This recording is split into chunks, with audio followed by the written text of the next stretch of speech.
Okay, good. We're live. Hello to everybody who's watching. I will watch it later. Yeah,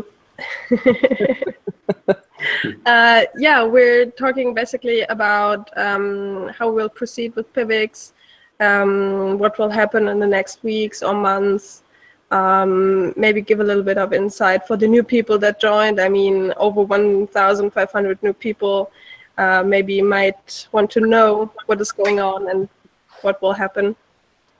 So yeah, Eric was just giving a brief summary how PIVX started, or yeah, what you can see in the GitHub repository. Eric, maybe you can tell that again. Yeah. So the question is sort of how much activity, a comment about how much activity there is in on the development side, and I'm not sure I have this 100% right, but my understanding is there was a lot of activity before the official fork from Dash to Darknet. Probably, you know, understanding the code, checking it out, maybe suggesting changes. But the fork from Dash, the code fork from Dash to Darknet officially happened January 31st, 2016. And there have been a lot of merges to keep up to date with the Dash code, but you know, it's been a code fork since then.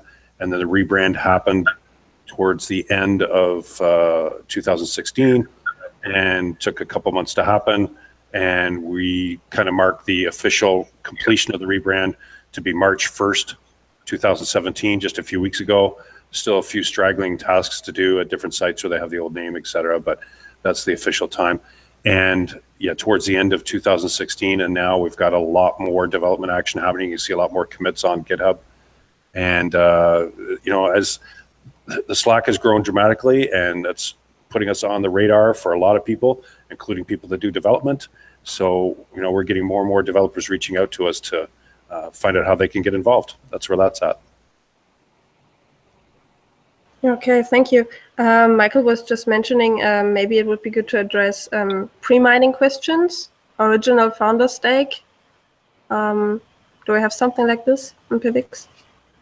There was only 60,000 coins pre-mined, and that was to start the first 6 PIVX masternodes, and they were publicly burnt at some point afterwards when they weren't required anymore. That information is for everybody to see on pivx.org. I just don't have it in my head. Yeah, there was an official public burning. It was on Bittrex, I believe, public burning at a specific block that was announced. And I think that was set up from the get-go, that pre-mine was done specifically to start the nodes. I haven't come back through BTC talk, but I know that that's in there as well. So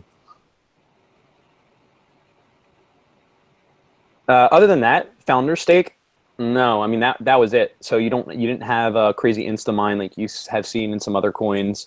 You know, apart from that specific pre-mine to dedicate to setting up nodes to secure the network, there was no other pre-mine. So at that point, and remember too, the initial lifespan of what is now PIVX, at that point it was proof of work, right? So when it launched, you had mining.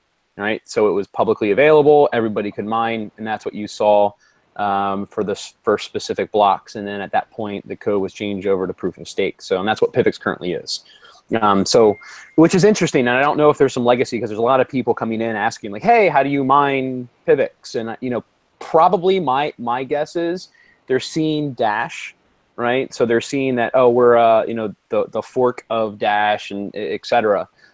So I think there's a lot of legacy coming over thinking, oh, okay, this is a mineable coin. So it's not. It's we're now proof of stake.